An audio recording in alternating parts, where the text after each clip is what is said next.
Quinta-feira é decisão para terminar em primeiro, porque é bom a gente lembrar o seguinte: mas classifica o primeiro e o segundo.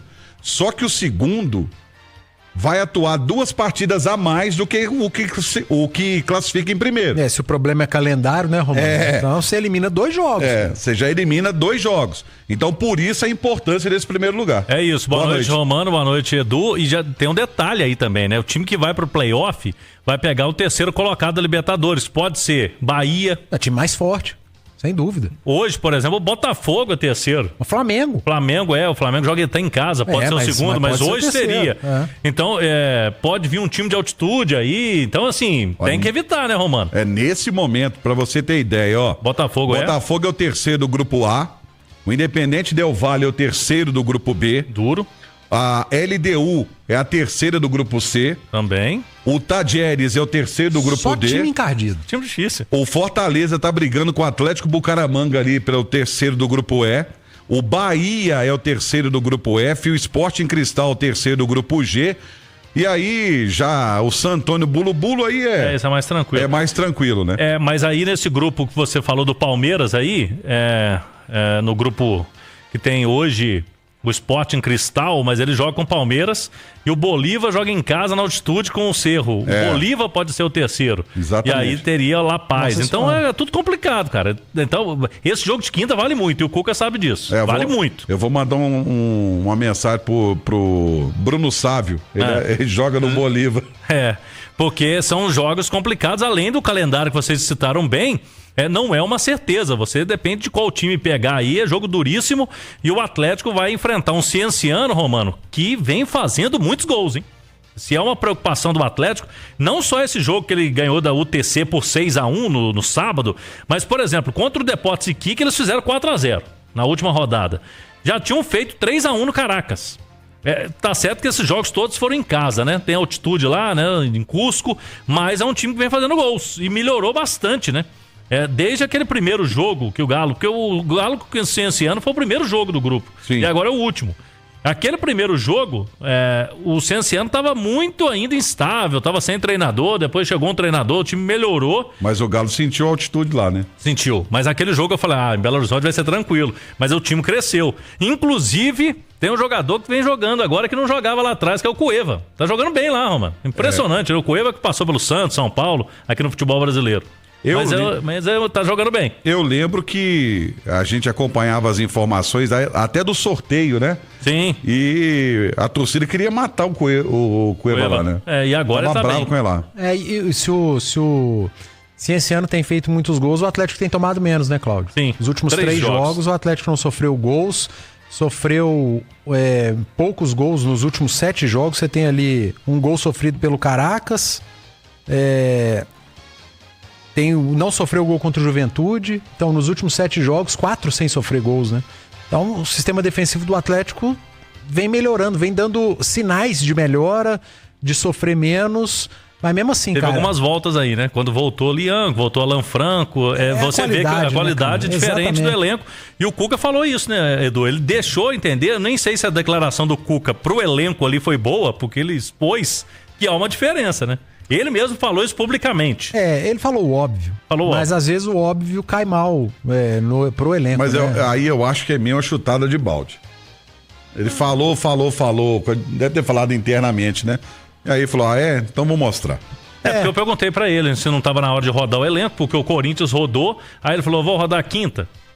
É jogo decisivo. Ele deixou entender que contra o Ceará ele pode poupar algum ou outro. Mas é jogo duríssimo também, né, Edu? Ele não pode rodar. Quando ele rodou lá contra o Iquique no Chile, a gente viu no que deu, né? Apesar do Atlético ter feito um bom início de jogo lá, mas a turma relaxou e acabou sendo envolvida pelo péssimo time do Iquique. O Atlético perdeu pro Iquique, né? Por 3-2, enfim. Por mais que seja uma declaração polêmica, o Cuca tem razão, cara. Não dá. É um jogo que vale muito, vale a classificação em primeiro lugar, vale calendário. E vai ter que fazer a escolha pelos principais jogadores. E aí, se lá no final de semana, contra o Ceará, que vai estar descansado, que não joga, não jogou na rodada do Brasileiro, não joga no meio de semana. O Ceará está emendando aí 10 dias praticamente sem entrar em campo diante de um Atlético que não tem 2 de folga, já há um bom tempo. Então talvez lá no Ceará, lá no Castelão contra o Ceará, o Cuca vá mexer nessa equipe, porque contra o Cienciano vai com o que tem de melhor. E aí fica uma interrogação. Eu tô vendo, viu, Romano, desde sábado pra agora, uma enxurrada de críticas, não sei se você tá vendo também aqui no chat, do Bernard, né? A turma não gostou do Bernard no jogo de sábado, né? Foi uma grande oportunidade pro Bernard. O Bernard, ele vinha de bons jogos, por isso foi escolhido pra ser titular. Exato. Mas aí, cara, eu vou fazer o papel de advogado do diabo e eu não tenho problema com isso.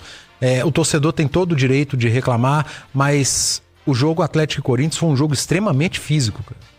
E não era jogo... Ele não se mostrou jogo pro Bernard. Bernard, fisicamente, ele não é um jogador de porte físico.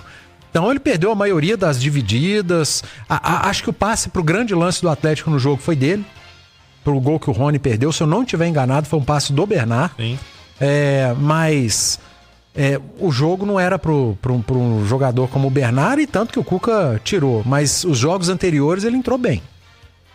E aí você até chegou a dizer, né, Edu, que é uma impressão que a gente tem também, que o Igor Gomes, quando começa, não consegue jogar como ele entra. Nitidamente o Igor Gomes é um jogador de segundo tempo. É jogador de segundo tempo para entrar durante o jogo, entrou bem de novo, mas todo jogo que ele começa, dá vontade de falar não, ele tem que voltar no outro jogo, no segundo tempo. É um cara bom para ter no elenco, o Igor Gomes. E o Júnior Santos também não tá pronto para ser titular, né, assim, fisicamente, né, Romano? Então... não dá pra crucificar o Cuca. Ele ia pôr quem? O Gabriel Menino, que poderia ser uma opção, jogador de meio campo, tava gripado. Até agora, pra esse jogo, ele tá lá disponível. Mas pode ser que comece com o Bernard de novo, né? Porque o Igor Gomes até entrou bem no segundo tempo, ele pode pensar, vamos com o Igor agora. Mas normalmente não entra bem. Começa jogando, não começa... Com o Clássico, por exemplo, ele já não teve um bom jogo, né? Então, vamos ver o que o Cuca vai fazer nas demais posições. Não vejo tanta dúvida assim. Agora, que o Coelho faz uma falta grande, porque não tem 1 contra 1, né? O Atlético não tem um jogador com 1 contra 1. O Atlético perde essa característica, né? Perde esse poder de ter o cara que encara o jogador adversário para criar jogadas, abrir espaço para os companheiros. Mas a gente tem que enaltecer aqui um outro jogador do Atlético. O que esse menino chegou e tá tomando a posição é brincadeira. E mais do que isso, Patrick, encaixando com o Alan Franco. É o Patrick. O menino tá mostrando o cartão de visita. 2 garotos têm sido os melhores jogadores do Atlético, o Rubens e o Patrick, mais o Coelho que tá fora, então esses 2 têm sido os melhores. O Rubens fez um grande jogo contra o Corinthians de novo, o Patrick foi bem outra vez. Esses 2 aí eu não tenho dúvida que estarão em campo. E a dúvida vai ser, de novo, a vaga do Coelho. Se o Cuca quiser mandar realmente o que ele tem de melhor, é essa a única dúvida. E sendo muito sincero, eu iria de Bernard de novo. Acho que o Bernard foi muito mal contra o Corinthians em função do que o jogo apresentou. Jogo extremamente contato físico, 42 faltas. Talvez contra o Cienciano ele seja um jogo, claro, um adversário fechadinho, porque o empate da equipe do Cienciano, mas talvez seja um jogo menos físico e o Bernard tenha a condição de apresentar um futebol melhor. E tem uma coisa também, gente. Agora, o Bernard não pode reclamar de chance, não. De chance, ele não pode reclamar com o Cuca, não. Porque o Cuca tá tendo uma paciência muito grande para ele, já conhece ele. Mas os jogos anteriores ele entrou bem. Não é questão disso, não. Tô dizendo assim, é que ele não pode reclamar de chance. Não, acho que ninguém pode. Né? Tá todo mundo tendo chance aí. Não, mas no caso dele, o Cuca tá tendo um carinho muito especial com ele. Sim. Até por conhecê-lo, já ter trabalhado com ele em 2013 e tudo mais.